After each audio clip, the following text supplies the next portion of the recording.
내가 주의 진리에 행하오리니 일심으로 주의 이름을 경외하게 하소서. 자비로우신 주님, 변화없는 사랑으로 한 주간 우리를 지켜주시고 주의 전에 나와 함께 예배하게 하시니 감사드립니다. 주신 은혜를 기억하고 감사함으로 예배하고자 하오니 우리가 드리는 이 예배를 주님 기쁘게 받아 주옵소서. 이 시간 우리에게 선포될 주님의 도를 깨달아 알므로 주님의 뜻을 따라 주의 진리를 행하여 살게 하옵소서. 이로써 오늘 예배하는 우리가 변화된 삶을 이루게 하시고 주님이 원하시고 기뻐하시는 삶으로 인도해 주옵소서. 성령께서 우리의 예배 가운데 임하여 주셔서 이곳에 모인 우리가 영과 진리로 예배하게 하옵소서. 예수님 이름으로 기원합니다. 아멘. 다 함께 찬송가 40장을 함께 찬송합니다.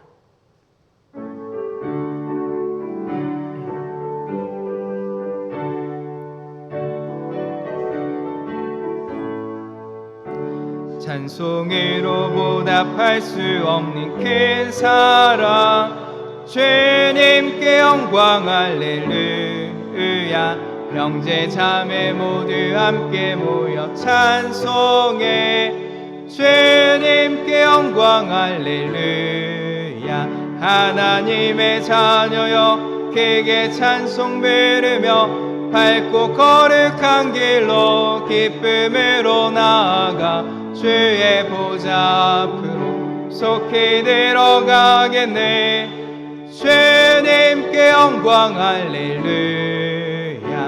우리 받은 주님 은혜 한량 없도다. 주님께 영광 할렐루야. 기쁜 찬송 부르면서 천국 가겠네. 주님께 영광 할렐루야. 하나님의 자녀여 크게 찬송 부르며 밝고 거룩한 길로 기쁨으로 나아가 주의 보좌 앞으로 들어가겠네. 주님께 영광 할렐루야. 잠시 후에 우리 모두 주를 보겠네. 주님께 영광 할렐루야. 영광스러운 보좌 위에 거룩하신 주, 주님께 영광 할렐루야. 하나님의 자녀여 크게 찬송 부르며 밝고 거룩한 길로 나아가 주의 보좌 앞으로 속히 들어가겠네. 주님께 영광 할렐루야.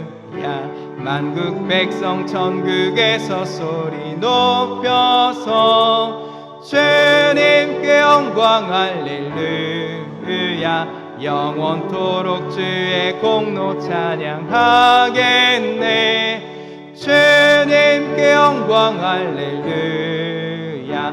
하나님의 자녀여 크게 찬송 부르며 밝고 거룩한 길로 기쁨으로 나아가 주의 보좌 앞으로 속히 들어가겠네.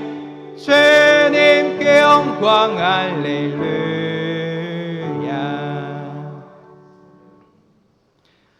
교동문 35번 시편 84편, 교동문 35번 시편 84편의 말씀을 교독합니다.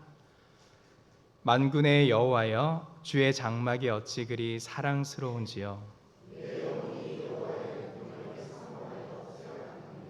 내 마음과 육체가 살아계시는 하나님께 부르짖나이다. 주의 제단에서 참새도 제집을 얻고 제비도 새끼들 보금자리를 얻었나이다.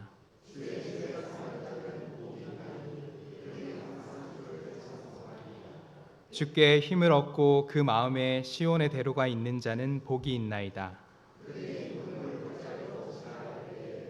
그곳에 많은 샘이 있을 것이며 이른 비가 복을 채워 주나이다.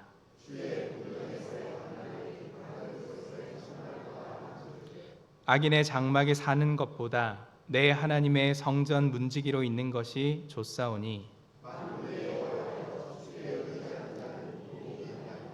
아멘. 사도신경으로 우리의 신앙을 고백합니다. 전능하사 천지를 만드신 하나님 아버지를 내가 믿사오며 그 외아들 우리 주 예수 그리스도를 믿사오니 이는 성령으로 잉태하사 동정녀 마리아에게 나시고 본디어 빌라도에게 고난을 받으사 십자가에 못 박혀 죽으시고 장사한 지 사흘 만에 죽은 자 가운데서 다시 살아나시며 하늘에 오르사 전능하신 하나님 우편에 앉아 계시다가 저리로서 죽은 자를 심판하러 오시리라. 성령을 믿사오며 거룩한 공회와 성도가 서로 교통하는 것과 죄를 사하여 주시는 것과 몸이 다시 사는 것과 영원히 사는 것을 믿사옵나이다. 아멘. 자리에 앉으셔서 다 함께 찬송가 192장, 찬송가 192장을 찬송합니다.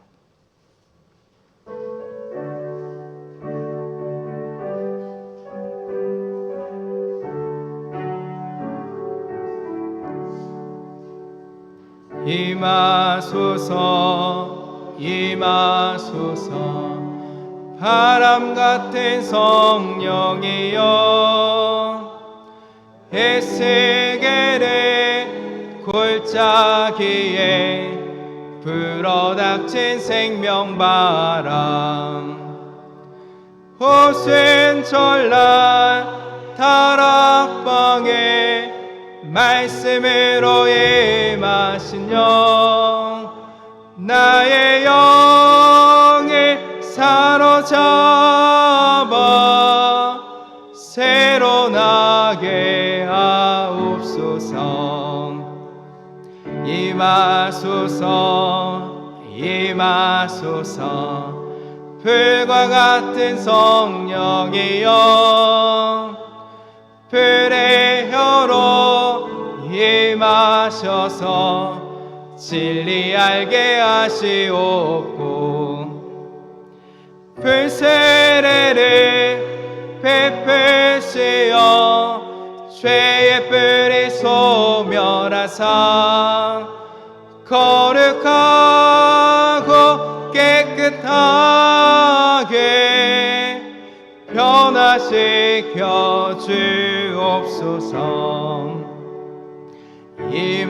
임하소서 임하소서 생수 같은 성령이여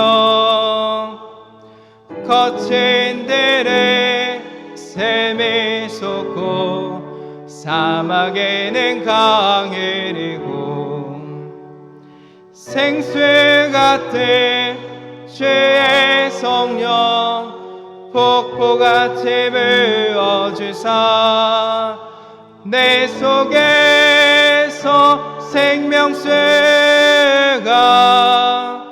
흘러가게 하옵소서. 임하소서 임하소서 기름 같은 성령이여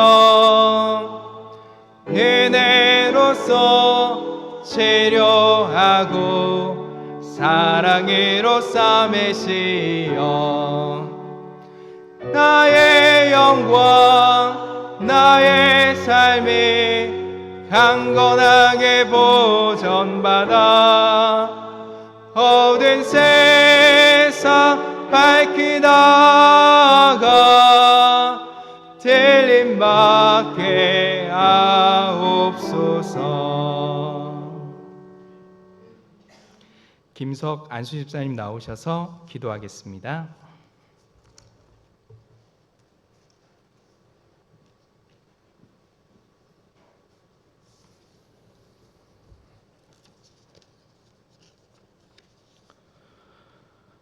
창조주 하나님 아버지, 귀하고 복된 날 우리의 마음이 하나님의 법을 잊어버리지 않고 기억하게 하시고 주일 성수할 수 있도록 인도하시니 감사를 드립니다.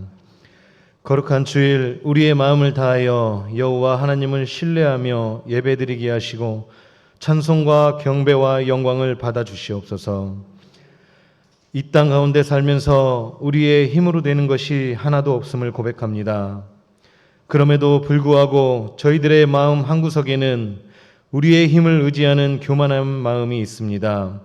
주님, 이 시간 저희들의 교만한 마음과 모든 죄를 주님 앞에 엎드리며 회개하오니 불쌍히 여겨주시고 용서하여 주시옵소서. 아버지, 이 시간 장마철 비 피해로 어려움을 겪은 많은 이들을 위로하여 주시옵소서. 한 주간 많은 비로 인해 우리나라 곳곳에 큰 수해가 일어났습니다. 수해로 인해 사망 및 실종된 이들이 생겼습니다. 이 아픔을 감당해야 할 유가족들과 지인들에게 하나님의 크신 위로를 허락하여 주시고 천국 소망을 품고 사는 이들이 되게 하여 주시옵소서. 수재민들의 삶의 터전을 회복할 수 있도록 하여 주시옵고 매년 다가오는 자연재해를 잘 대처하여 같은 사고가 반복되지 않게 하여 주시옵소서. 교회를 기뻐하시고 세우신 하나님, 아버지, 우리 교회의 모든 지체들이 하나님을 범사에 인정할 때 우리의 삶의 길을 지도하여 주시기를 기도합니다. 교회의 성도들이 우리 스스로를 지혜롭게 여겨 교만하지 않게 하시고 여호와 하나님을 경외할 때 모든 악이 떠나가게 하여 주시옵소서. 무더운 날씨에도 여름 사역을 준비하고 있습니다. 준비하시는 모든 목사님, 부목사님, 전도사님, 각 부서의 부장님들, 선생님들이 은혜 가운데 주님께 집중하며 지혜를 구하게 하여 주시옵소서. 준비하는 모든 과정에도 성령님 함께 하시고 천국의 기쁨을 누리며 감사함으로 기도하며 협력하여 선을 이루어 준비하게 하여 주시옵소서. 한 영혼을 귀하게 여기시는 사랑의 하나님을 기억하며 영혼을 살려내는데 도구로 쓰임받는 주님의 자녀들이 되게 하시고 구원받는 성도들이 날마다 더해지는 역사가 있게 하여 주시옵소서. 말씀을 전하시는 담임 목사님을 축복하여 주시고 성령으로 충만하게 하여 주시옵소서. 말씀의 능력과 권세가 함께 하시고 영육의 강건함으로 인도하여 주시옵소서. 강하고 담대함을 부어주시고 진리의 말씀이 선포될 때 모든 사단, 마귀, 귀신, 어둠의 권세가 떠나가는 역사가 있게 하여 주시옵소서. 살아 역사하시는 주 예수 그리스도의 이름으로 기도드립니다. 아멘.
하나님께 영광의 박수 올려드립니다.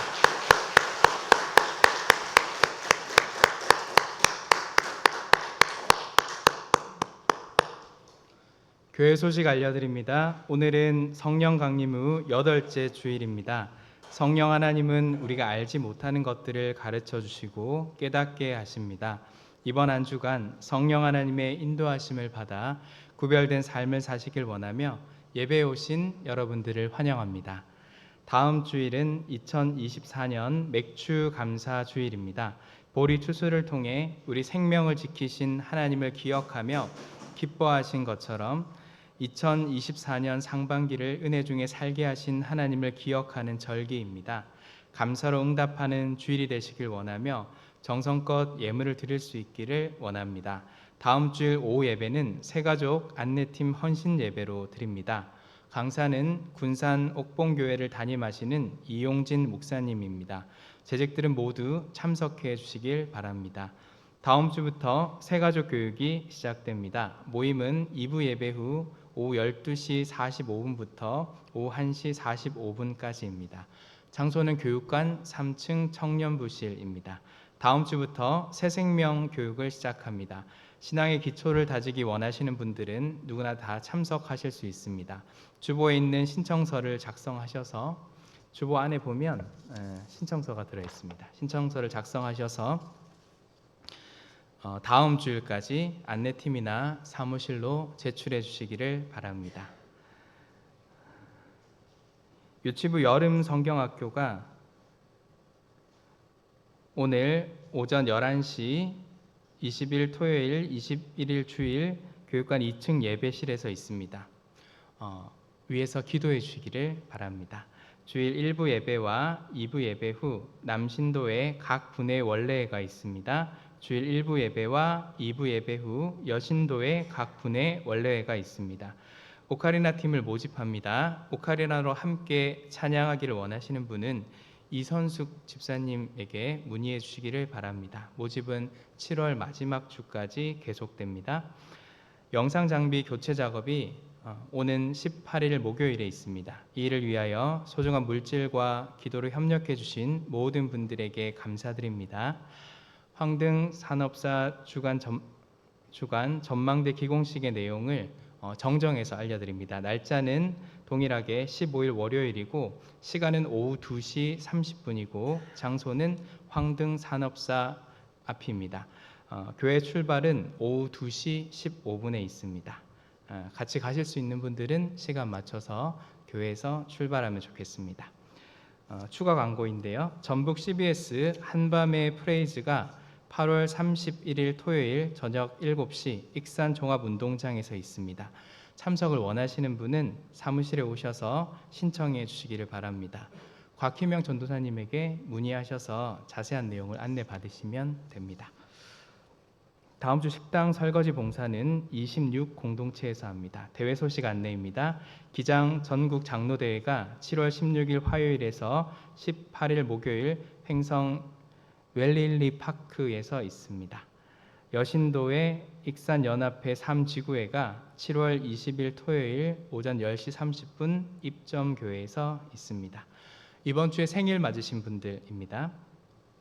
이병대 장로님, 이충근 집사님, 최홍란 권사님, 장현주 집사님, 최윤범 집사님, 강정숙 권사님, 이봉래 권사님, 김혜춘 집사님, 김옥자 A 권사님, 우리 박수로 축하합시다. 다 함께 찬송가 453장을 찬송하며 봉헌하겠습니다.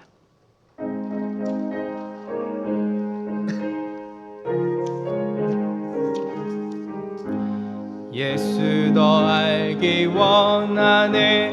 크고도 넓은 은혜와 되속해 주신 사랑을 간절히 알기 원하네.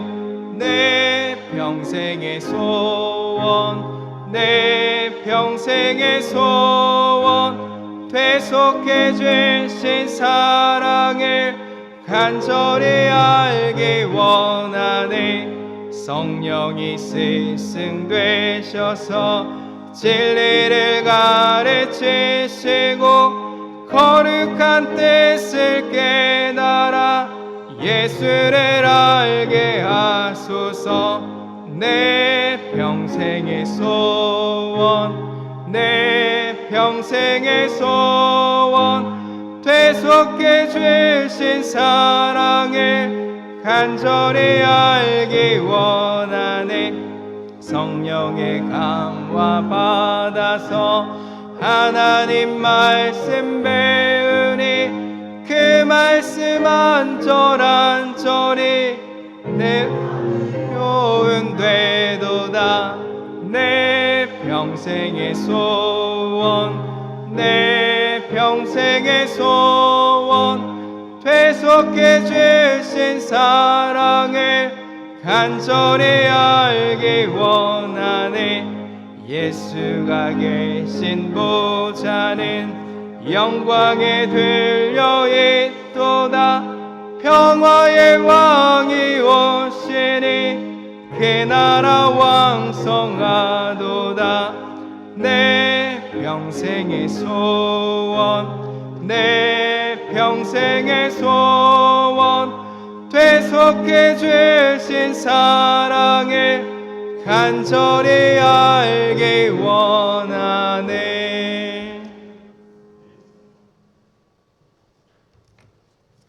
전영희 목사님 감사의 물 드렸습니다. 한준이 건강 회복됨을 감사합니다. 김영재 집사님, 이승빈 집사님, 하나님 은혜 감사 윤하순 집사님, 이복실 권사님 날마다 도우심에 감사합니다. 남궁선 집사 하나님 은혜 감사합니다. 창립주일 찬양 감사합니다. 사여신도에서 전능하신 주님 은혜와 사랑 감사합니다. 윤석기, 박묘영 감사할 수 있는 삶을 주셔서 감사합니다. 무명으로 조병선 장로님, 이윤재 권사님 선교 예물 1,000번째 예물 드렸습니다. 기도합니다. 하나님, 이 땅을 사는 동안 주의 은혜를 알게 하시고 주의 인도하심을 쫓아 살도록 우리의 눈을 여시니 감사합니다. 남은 생에 참으로 하나님의 인도하심을 쫓아 살아 우리의 한계를 넘어서며 우리가 예상치 못했던 놀라운 삶의 연속이 되게 하옵소서. 하나님께서 지금까지도 우리를 지키시고 도우셨거니와 남은 생애 속에 행하실 일들을 기대하오니 우리의 삶에 지치지 않는 샘과 같은 은혜를 부어 주옵소서. 이 시간 감사하여 드리는 예물들을 받아주시고 주님, 이 예물이 하나님의 기쁨 되게 하옵소서. 건강 때문에 염려했으나 주께서 치료하시고 온전히 회복시켜 주신 것을 감사해 드리는 예물을 받아주시고 다시는 어려움 가운데 있지 않도록 늘 지켜 주옵소서. 생일을 맞아 감사하는 손길들을 기억하시고 주여, 생명이 주의 것이오니 이 생명을 이 땅에 두신 하나님의 목적을 따라 아름답고 귀한 열매로 풍성하게 하옵소서. 선교 예물을 드리나니 복음이 힘있게 증거되게 하옵소서. 10의 1조와 주정 예물과 주일 예물을 드리나니 말씀에 순종한 종들을 통해서 하나님 영광을 받아 주옵소서. 소원을 담아 드리는 1,000번째 예물을 받으시고 주여 속히 응답하여 주옵소서. 우리의 삶 가운데 넉넉히 행하시는 하나님으로 인하여 더욱 기쁨 충만케 하옵소서. 예수님의 이름으로 축복하며 기도하옵나이다. 아멘.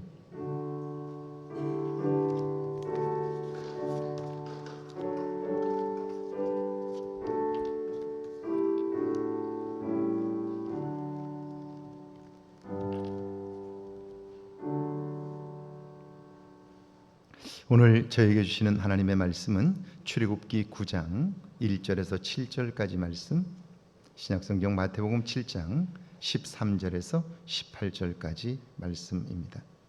먼저 우리 구약성경 출애굽기 9장 1절에서 7절까지 말씀 한 목소리로 함께 봉독합니다. 9장 1절에서 7절입니다. 함께 봉독합니다. 여호와께서 모세에게 이르시되 바로에게 들어가서 그에게 이르라. 히브리 사람의 하나님 여호와께서 말씀하시기를 내 백성을 보내라. 그들이 나를 섬길 것이니라.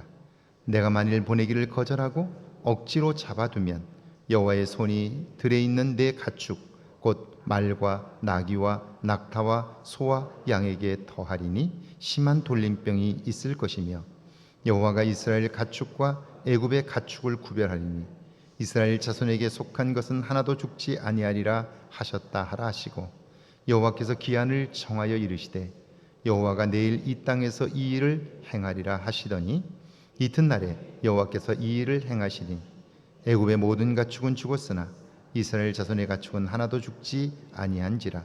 바로가 사람을 보내어 본즉 이스라엘의 가축은 하나도 죽지 아니하였더라. 그러나 바로의 마음이 완강하여 백성을 보내지 아니하니라. 마태복음 7장 13절에서 18절까지 말씀입니다. 마태복음 7장 13절에서 18절까지 말씀입니다. 함께 봉독합니다. 좁은 문으로 들어가라. 멸망으로 인도하는 문은 크고 그 길이 넓어 그리로 들어가는 자가 많고 생명으로 인도하는 문은 좁고 길이 협착하여 찾는 자가 적음이라. 거짓 선지자들을 삼가라. 양의 옷을 입고 너에게 나오나 속에는 노략질하는 일이라. 그들의 열매로 그들을 알지니 가시나무에서 포도를 또는 엉겅퀴에서 무화과를 따겠느냐. 이와 같이 좋은 나무마다 아름다운 열매를 맺고 못된 나무가 나쁜 열매를 맺나니 좋은 나무가 나쁜 열매를 맺을 수 없고 못된 나무가 아름다운 열매를 맺을 수 없느니라. 아멘. 하나님의 말씀입니다. 할렐루야. 이번 한 주간에도 하나님의 은혜와 사랑이 여러분과 여러분의 가정에 넘치기를 주의 이름으로 축원합니다. 축원합니다. 혹시 예배에 오시면서 마음에 큰 짐이 있고 풀리지 않는 문제가 있어서 버거운 분들이 계시다면 이 문제는 곧 끝난다 라고 하는 사실을 여러분 스스로에게 이야기해 줄 수 있으면 좋겠습니다.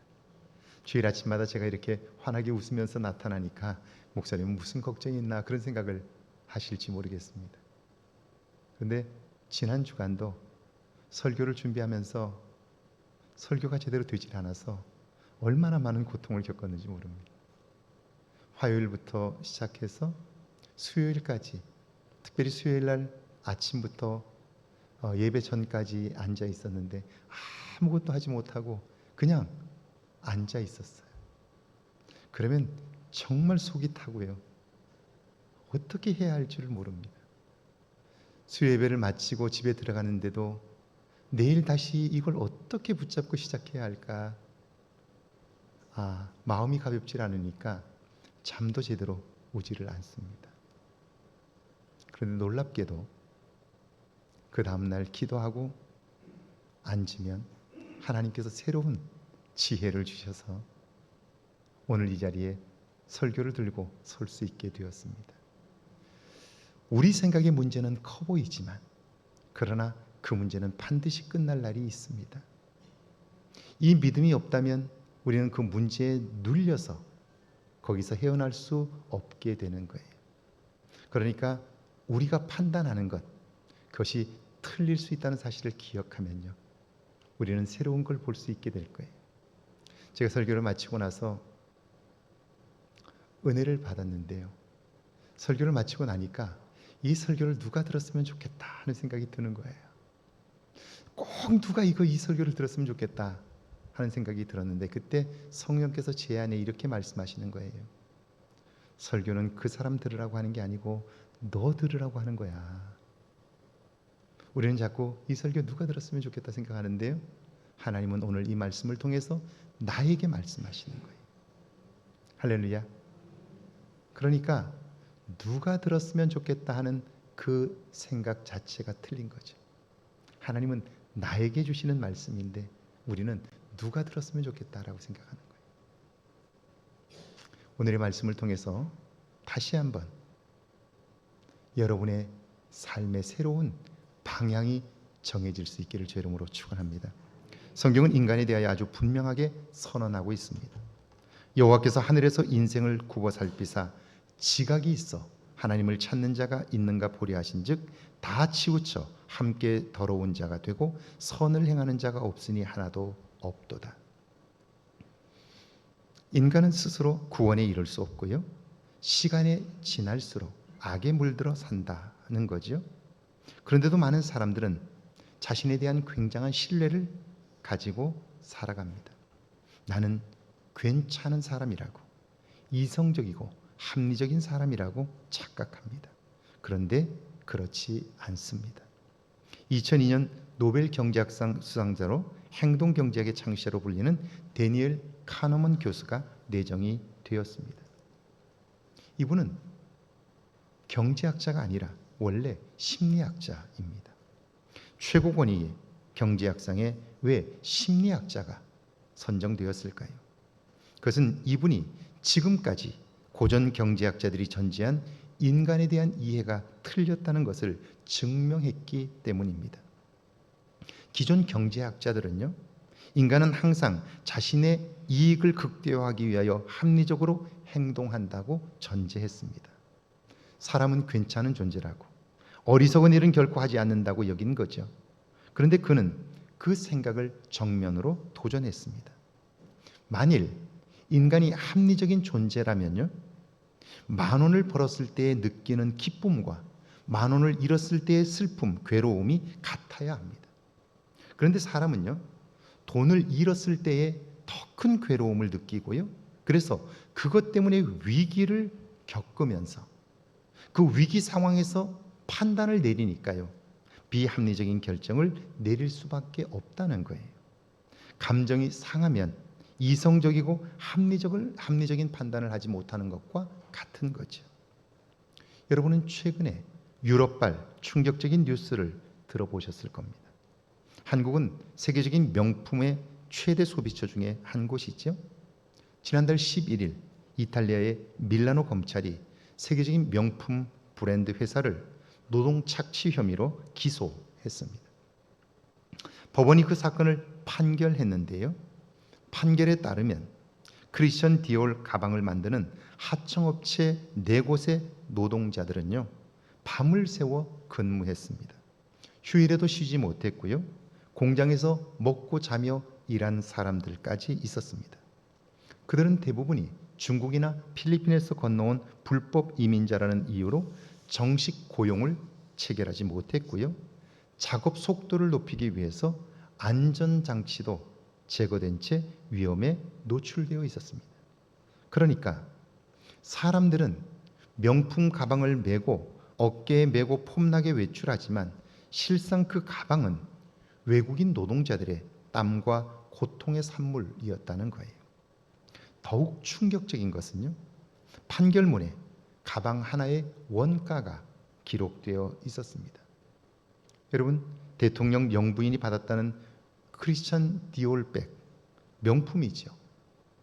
하나의 원가가 얼마나 갈까요? 최근 매장에서 2,600유로, 우리 돈 380만 원에 불티나게 팔리는 제품인데요, 놀라지 마세요. 생산 원가는요 53유로, 우리 돈 78,500원입니다.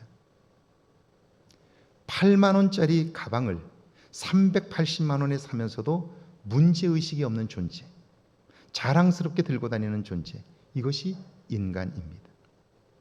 왜 심리학자가 노벨 경제학상을 받게 되었는지 이해가 되시죠?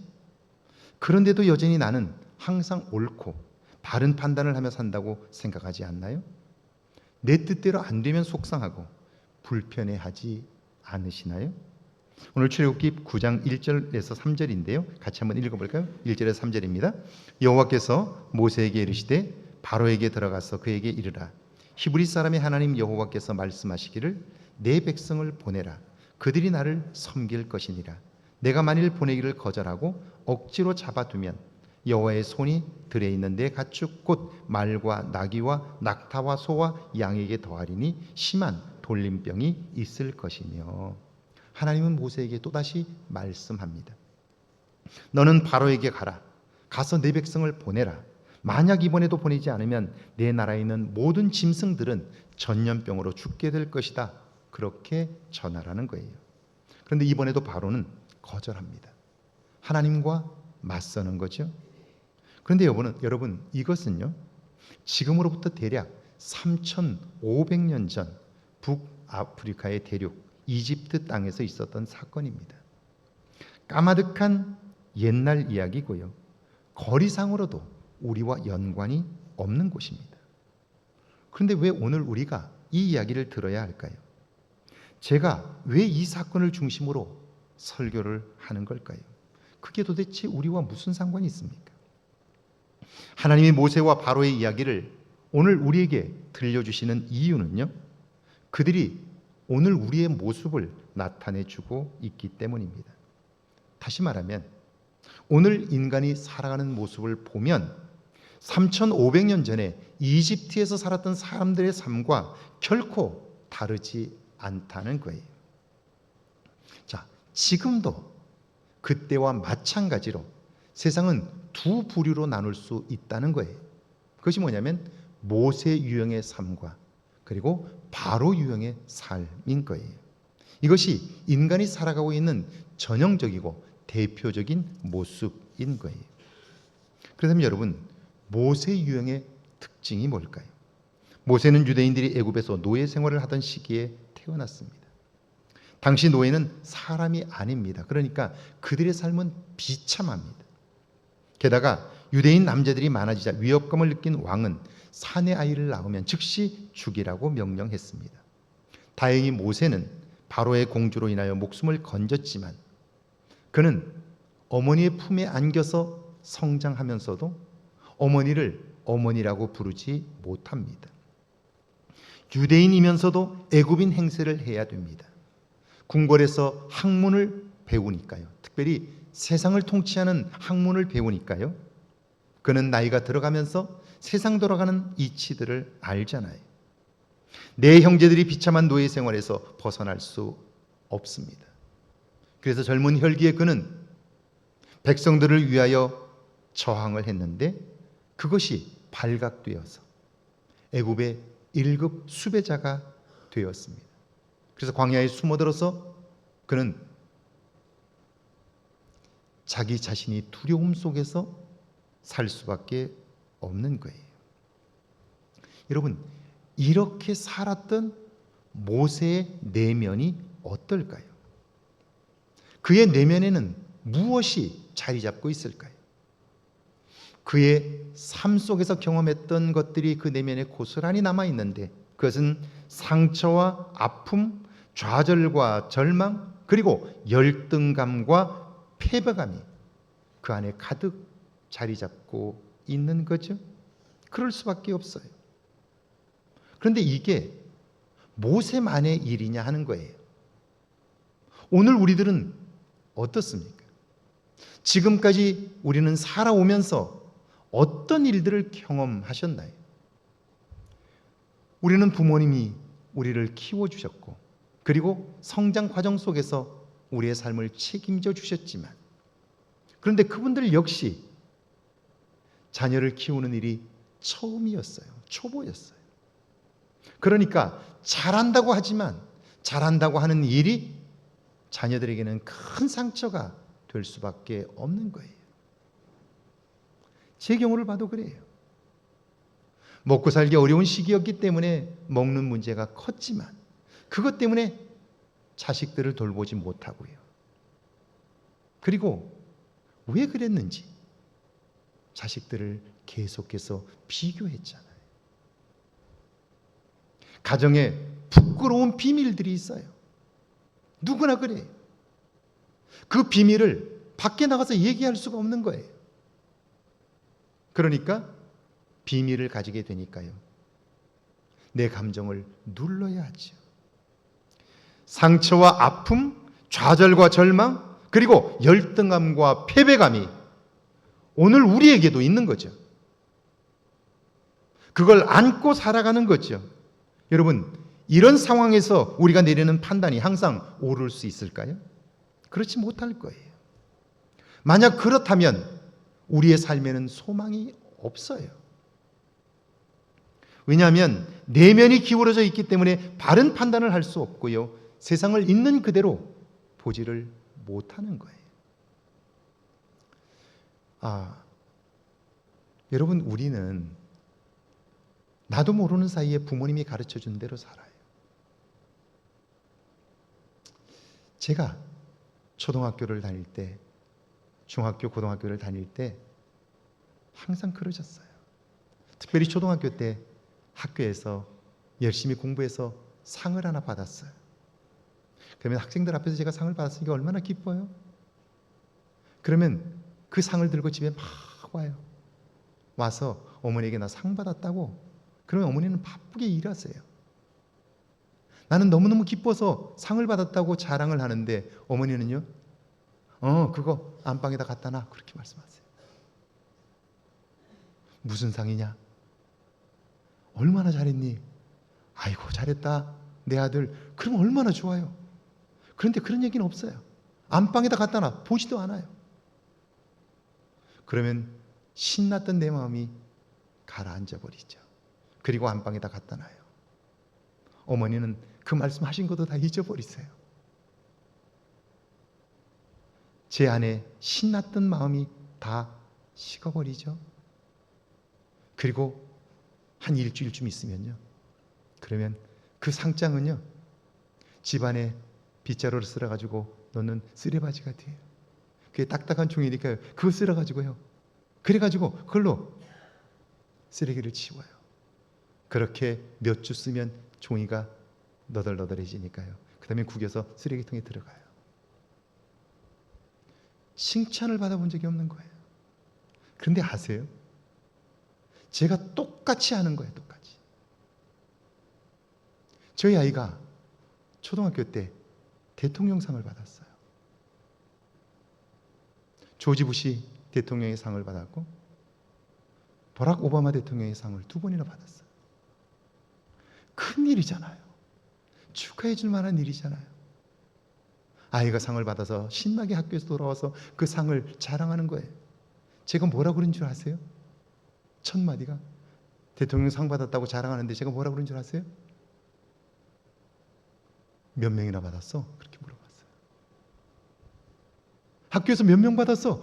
아니 그게 뭐가 중요해요. 아이가 상을 받았다고 신나는데 축하해 주질 못하는 거예요. 여러분, 이런 상처들이 우리 속에 있는 거예요. 이 마음을 가지고 잘 살 수 있을까요? 그것뿐 아니라 인간이 가지고 있는 근본적인 한계가 있잖아요.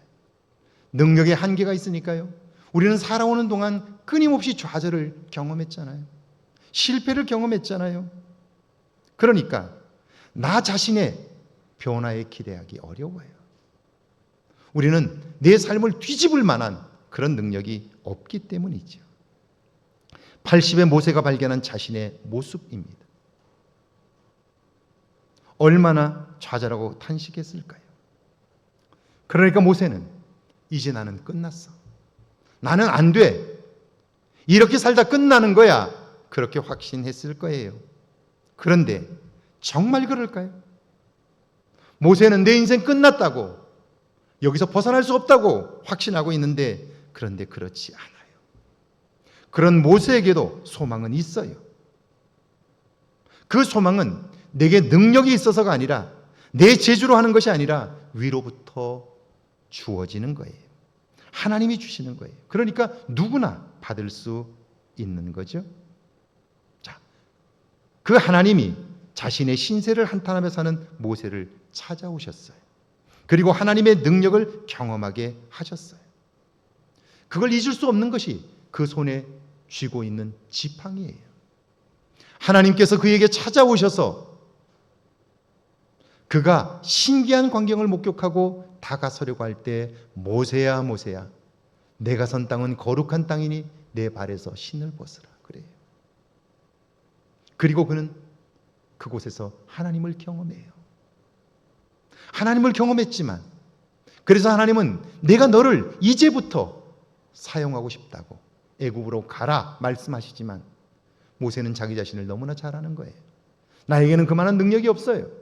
그 일을 할 만한 사람이 아니에요. 그래서 못한다고 말하자. 내 손에 든 것이 무엇이냐 물으셔요. 지팡이입니다. 양을 쳤던 사람이기 때문에 양을 치는데 필요했던 지팡이를 들고 있었어요.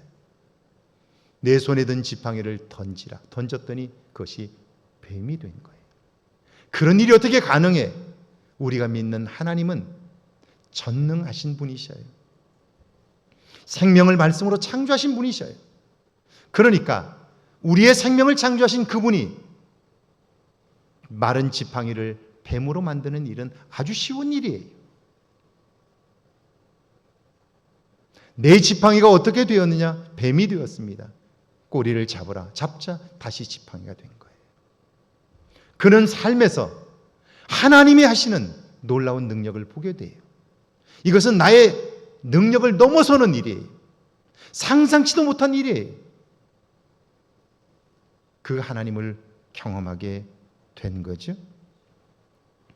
그리고 그는요, 이제 그 이후에, 하나님을 경험한 이후에 어디를 가든지 그 지팡이를 놓지 않아요. 왜냐하면 나를 찾아오신 하나님, 나는 할 수 없지만 내가 상상치 못하는 일, 능력을 넘어서는 일들을 행하시는 하나님을 경험하고 나니까요, 이제는 자신이 있는 거죠. 자, 그러니까 필요할 때마다 그분에게 능력을 구하면 하나님이 그 능력을 주시니까요, 필요할 때마다 구하는 거예요. 그러면 지금 살아계신 하나님을 경험하는 거죠. 사는 맛이 나요. 내 삶의 생명력이 넘치게 되는 거예요. 그래서 4절에서 6절입니다. 같이 한번 읽습니다. 여호와가 이스라엘의 가축과 애굽의 가축을 구별하리니 이스라엘 자손에게 속한 것은 하나도 죽지 아니하리라 하셨다 하라 하시고, 여호와께서 기한을 정하여 이르시되 여호와가 내일 이 땅에서 이 일을 행하리라 하시더니 이튿날에 여호와께서 이 일을 행하시니 애굽의 모든 가축은 죽었으나 이스라엘 자손의 가축은 하나도 죽지 아니한지라.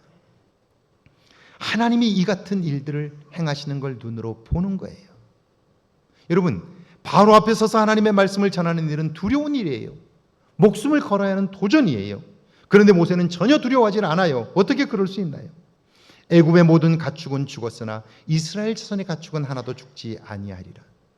하나님이 하신 능력을, 하나님이 하신 기막힌 역사를 눈으로 보았기 때문이죠. 살아계신 하나님을 경험하기 때문이에요. 여러분, 이것은 3,500년 전에만 있었던 일이 아니에요. 그 하나님은 오늘도 살아계시고 구하는 자에게 동일하게 응답하시는 거예요. 놀라운 일을 이루시는 거예요. 우리가 조금만 살아계신 하나님을 경험하는 사람들의 고백을 들어보면 하나님은 오늘도 우리 주변에서 이런 역사들을 이루시는 거예요. 중요한 것은 살아계신 그 하나님을 믿고 도전하는 사람들이 있느냐 하는 거예요. 제가 의정부에서 목회한 교회에 결혼을 앞둔 청년이, 여자 청년이 한 명 있었습니다. 가을에 결혼하기로 했는데요, 문제가 생겼습니다. 그때 교회가 건축 중이었는데요, 재정이 부족해서 이 마무리를 못하는 거예요. 지붕 공사를 못하는 거예요. 그래서 온 교인들이 합심해서 기도하는데요, 이 청년이 기도하다가 결혼을 미뤄야 되겠다 하는 생각이 들었어요. 결혼을 위해서 준비했던 돈으로 건축을 마무리하고 몇 년 더 벌어 결혼하겠다는 생각을 한 거예요. 여러분, 미친 거 아닙니까? 이거 교회에 빠진 거 아닙니까? 그렇지 않습니다. 그 청년은 주일에 결혼 비용 전부를 헌금했습니다. 여러분, 어떤 일이 벌어졌을까요? 그 소식을 들은 교인들이 감동을 받았고요, 교인들이 전체적으로 결혼을 위해 모금을 했습니다. 혼수들도 하나씩 맡았습니다. 결혼식은 미뤄지지 않았고요, 자신이 준비한 것보다 훨씬 더 많은 것을 교인들이 도왔습니다. 모세 유형의 사람만이 경험하는 믿음의 세상입니다. 믿음으로 사는 사람들이 경험하는 세상인 거예요. 여러분에게도 이런 은혜가 있기를 주의 이름으로 축원합니다. 그런데 바로 유형은 어떻습니까? 여기 7절인데요. 같이 한번 읽어볼까요? 7절입니다. 바로가 사람을 보내어 본즉 이스라엘 가축은 하나도 죽지 아니하였더라. 그러나 바로의 마음이 완강하여 백성을 보내지 아니하니라. 바로는 하나님이 하시는 이런 일을 보지 못했을까요? 알지 못했을까요? 아닙니다. 바로가 사람을 보내어 본즉 이스라엘 가축은 하나도 죽지 아니하였더라. 봤습니다. 두 눈으로 똑똑히 확인했습니다. 그런데 왜 하나님의 말씀에 순종하지 못할까요? 하나님을 대적하는 자리에 설까요? 바로의 마음이 완강하여, 완강하다는 말은요, 무겁다는 뜻입니다. 무언가에 눌려 있다는 뜻이에요. 그의 내면에 있는 것이 결정적인 순간에 무겁게 짓눌렀다는 거예요. 그렇다면 그것이 뭘까요? 여러분, 우리의 생각에는 왕좌에 앉은 사람은 왕은 걱정이 없을 거라고 생각해요. 부자들은 근심이 없을 거라고 생각하는 것과 같아요. 그런데 사실은 그렇지 않습니다. 궁궐에서 태어나 왕자로 사는 삶은요, 위기의 연속입니다. 왕자들끼리 비교당하고요. 그리고 대체로 왕자들은요, 굉장히 중요한 존재였기 때문에 대체로 이복 형제들이 많습니다. 이복 형제들이 많아요. 그 이복 형제들끼리 비교당하고 서로 왕이 되는 자리에 세우려고 암투가 벌어지니까요. 치열한 권력 투쟁이 벌어지니까요. 그들 속에는 어려서부터 굉장한 상처들이 있습니다. 거기다 세자가 되려면요, 그 궁궐의 세력에 의해서 엄청난 갈등들이 있지요. 왕권을 물려받기까지 수없는 죽음의 고비를 넘겨야 합니다. 이런 과정에서 그는 상처와 아픔, 좌절과 분노와 증오, 패배감과 복수심을 갖게 되는 거죠. 여러분, 이 상처, 이 내면의 이 상한 것들, 이걸 극복하지 못하면서 권력을 쥐면 어떻게 될까요? 내게 힘이 생기면 어떻게 될까요? 폭군이 되는 거예요. 내 감정을 따라 나라를 다스리는 거예요. 내 판단을 따라 사는 거예요. 그러면 문제가 계속되고요. 그는 하루도 편할 날이 없게 돼요. 스트레스를 해결한다고 그는 쾌락에 빠지게 되고요. 삶은 엉망이 되는 거예요. 오늘 우리가 그렇지 않나요? 열심히 사는 건 좋은데요. 삶의 평안이 없기 때문에, 쉼이 없기 때문에 엄청난 스트레스를 받았어요. 그 스트레스를 푼다고 술을 마시는데 술이 또 나를 먹어버리잖아요. 이게 악순환 아닌가요? 자, 왕이 되어도 그것들이 내면에서 그를 짓눌러 잘못된 판단을 하게 하는 거예요. 사도세자가 얼마나 힘들었으면 정신질환을 앓았을까요? 아버지 영조는 그 아들을 뒤주에 넣어 죽이잖아요. 이게 어떻게 있을 수 있어요? 이게 권력이라고 하는 것에 취하면 자식도 보이지 않는 거예요. 내면의 상처난 마음들이 이런 삶을 만드는 거예요. 파괴적인 삶을 만드는 거죠. 결국 하나님을 대적하는 자리까지 서게 하는 거예요. 여러분, 이런 사람을 하나님은 어떻게 다루실까요? 피와 개구리와 이와 파리, 그리고 전염병. 벌써 하나님은요, 5번이나 참으셨습니다. 그리고 징계를 통해 하나님이 여전히 그에게 관심이 있다는 것을 나타내 주십니다. 만약 미웠다면 한 번의 재앙으로 그를 끝내면 그만이에요. 하나님은 그럴 능력이 있으셔요. 그런데 벌써 5번이나 징계를 내리셔요. 여러분, 그러니까 재앙이란 불신에 대한 징계이지만 동시에 하나님의 사랑인 거예요. 눈앞의 현실을 보면 하나님은 모세를 사랑하시고 바로는 미워하는 것 같습니다. 이스라엘 백성들은 사랑하시고 애굽 백성들은 버리시는 것 같습니다. 아닙니다. 바로가 볼 때에는, 애굽의 백성들이 볼 때에는 하나님이 편애하시는 것 같은데, 그런데 그 편애가, 하나님의 편애가 사랑일 수 있다는 거죠. 오늘 우리의 삶도 그렇습니다. 다른 사람은 잘 되는 것 같은데 나만 안 풀리는 것 같아요. 그런데 그것이 하나님의 사랑일 수 있다는 걸 깨닫는다면 어떨까요? 우리의 삶은 달라지는 거예요. 그래서 신약의 본문인데요, 마태복음 7장 13절과 14절입니다. 같이 한번 읽어볼까요? 좁은 문으로 들어가라. 멸망으로 인도하는 문은 크고 그 길이 넓어 그리로 들어가는 자가 많고 생명으로 인도하는 문은 좁고 길이 협착하여 찾는 자가 적음이라. 좁은 문으로 들어가라. 무슨 말입니까? 넓은 길이 사람들이 많이 다니니 좋은 길 아닙니까? 아닙니다. 길은 넓으냐 좁으냐, 포장이 되었느냐 안 되었느냐, 가는 길에 휴게소가 있느냐 없느냐에 따라 좋고 나쁜 것이 결정되는 것이 아니고요. 어떤 길이 좋은 길입니까? 우리를 목적지에 데려다주는 길이 좋은 길입니다.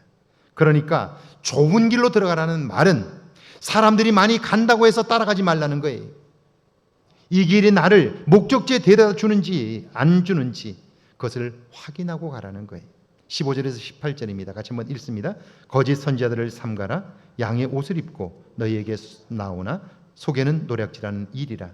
그들의 열매로 그들을 알지니 가시나무에서 포도를 또는 엉겅퀴에서 무화과를 따겠느냐. 이와 같이 좋은 나무마다 아름다운 열매를 맺고 못된 나무가 나쁜 열매를 맺나니 좋은 나무가 나쁜 열매를 맺을 수 없고 못된 나무가 아름다운 열매를 맺을 수 없느니라. 거짓 선지자들을 삼가라. 거짓 선지자들을 구별하는 일이 쉽지 않습니다. 가짜일수록 더욱더 진짜처럼 꾸미니까요. 그렇다면 빨리 판단하기보다 진짜라는 것이 드러날 때까지 판단을 유보하는 거예요. 여러분, 유보를 언제까지 해야 될까요? 좋은 나무는 무성한 잎사귀로 평가되는 게 아닙니다. 아름다운 열매로 구별되는 거죠. 열매가 드러날 때까지 판단을 유보하는 거예요. 그러니까 성경은요, 우리의 신앙이 하나님의 능력을 경험할 때까지 견디라고 말씀하는 거예요. 신앙에 있어서 아름다운 덕목 중에 하나가 뭐냐면 인내예요. 참고 견디는 거예요. 참고 견디는 것이 없다면 우리는 하나님이 하시는 일을 경험할 수 없게 되는 거죠. 열매가 드러날 때까지 판단을 유보하는 거예요. 이것은 결코 한순간에 되질 않습니다. 그러니까 신앙생활이란 끊임없이 인내를 배우는 거예요. 하나님의 마음이 드러날 때까지 참고 견디는 훈련을 하는 거예요. 그런데도 우리는 배우려고 하지 않아요. 배운다고 뭐가 달라져? 적당히 하면 되지라고 생각하는 거예요. 여러분, 이 세상에 적당히 해서 된 건 없어요. 제가 오늘 아침에 일어나서 기도하고 TV를 틀었는데 우리나라에 아마 그분이 10위 안에 드는 부자이지요. 그는 회사에서 45에 실직하고 나서 돈 5천만 원을 가지고 뭘 해야 될까? 라고 생각을 하다가 도전하기로 마음을 먹었고요. 그리고 한 번도 해본 적이 없는 일에 도전하여 세계적인 부자가 되었어요. 그는 이렇게 말합니다. 많은 사람들이 너무나 많은 변명을 한다는 거예요. 너무나 많은 이유들을 가지고 있다는 거예요. 그런데 그는요, 바이오 분야에서 성공한 사람인데요. 그는 한 번도 그 분야를 배워본 적이 없는 사람이에요. 그쪽을 공부해 본 적이 없는 사람이에요. 그런데 그가 아는 것이 하나 있었어요. 그게 뭐냐면요, 미치면 그러면 그 분야의 전문가가 된다는 거예요. 그 일에 미치면 누구나 전문가가 될 수 있다는 거예요. 미치지 않고 자기 분야의 전문가가 된 사람은 없어요. 그런데도 우리는 뭐라고 생각하냐면 배운다고 뭐가 달라져? 과거의 삶에서 조금 더 달라지려고 하지 않아요. 10년 전에 살아왔던 삶을 지금도 살고 있고요. 그러면서 교회 안에 있으면 내일 무언가 달라질 거라고 생각하는데 착각이에요. 달라지려면 오늘 어제와는 조금이라도 다른, 요만큼이라도 다른 삶을 도전해야 내일 달라질 수 있는 거예요. 한순간에 이런 삶이 이루어지지 않아요. 그러니까 신앙생활이란 끊임없이 인내를 배우는 거고요. 하나님의 마음을 알려고 몸부림하는 거고요. 나 자신의 내면의 상처를 극복하려고 하나님의 도움을 구하는 거고요.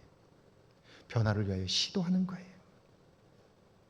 그럴 때 여러분, 우리는 놀라운 하나님의 능력을 경험하게 되는 거예요. 자, 하나님을 경험하면 비로소 바로 타입의 인생에서 모세 타입의 인생으로 변화될 수 있고요. 그 변화를 경험한 사람들은요, 하나같이 말해요. 사는 맛이 난다고요. 그리고 세상은 살만한 가치가 있다고요.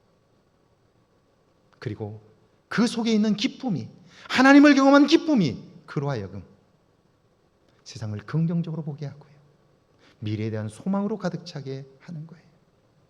전능하신 하나님을 믿는데도 불구하고 내 안에 소망이 없다면, 사는 즐거움이 없다면 그것은 하나님이 안 계시든지 내 믿음이 잘못되었든지 둘 중에 하나일 거예요.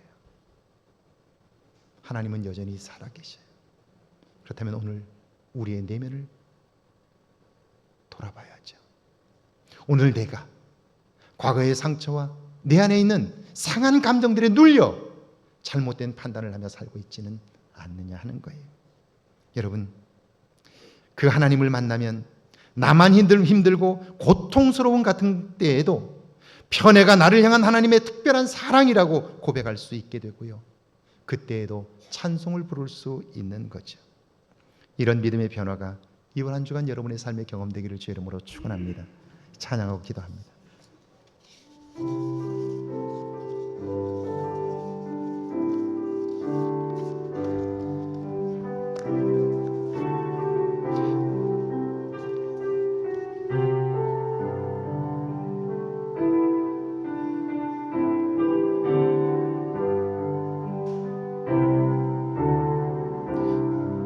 모든 상황 속에서 주를 찬양할지라.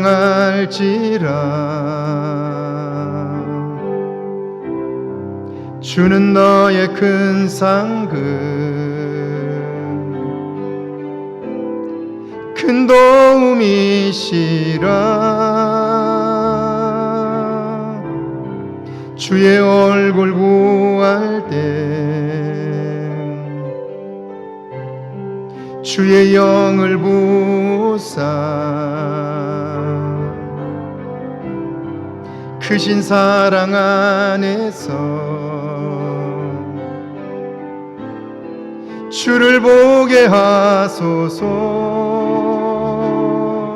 내 영혼이 확정되어 싸우니 믿음의 눈 들어 주를 바라봅니다. 내 영혼이 확정되어 싸우니 믿음의 눈 들어 주를 바라봅니다.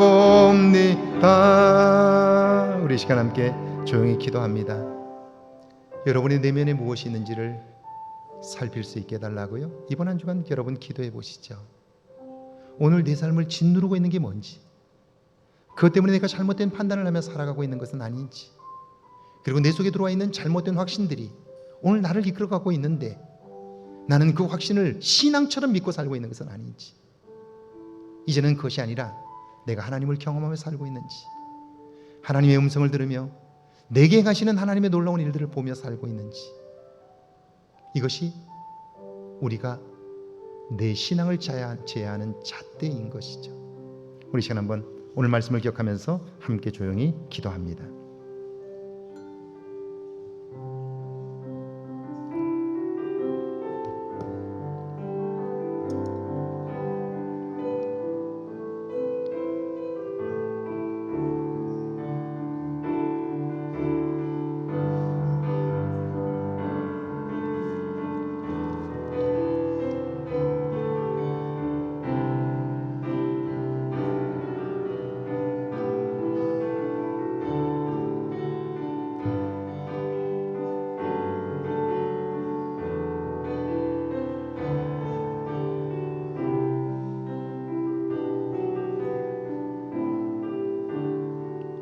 주님,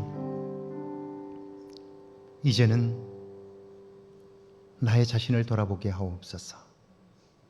내 삶을 이끌어가고 있는 것들이 무엇인지를 살피게 하시고, 내 안에 있는 상처와 아픔, 그리고 상한 것들을 돌아보게 하옵소서. 그것에 짓눌려 있는 나 자신을 발견하게 하셔서 이제는 자유하게 하옵소서. 내 안에 확신하고 있는 잘못된 확신들에서 벗어나게 하셔서 이제는 살아계신 하나님을 경험하며 살게 하옵소서. 나 자신의 한계를 넘어서며 내 인생을 새롭게 하시는 하나님을 경험케 하옵소서. 이번 한 주간 이제는 살아계신 하나님을 향하여 도전하게 하셔서 그분의 음성을 들으며 나를 만나주시고 위로하시고 새롭게 하시는 하나님의 손길을 보게 하옵소서.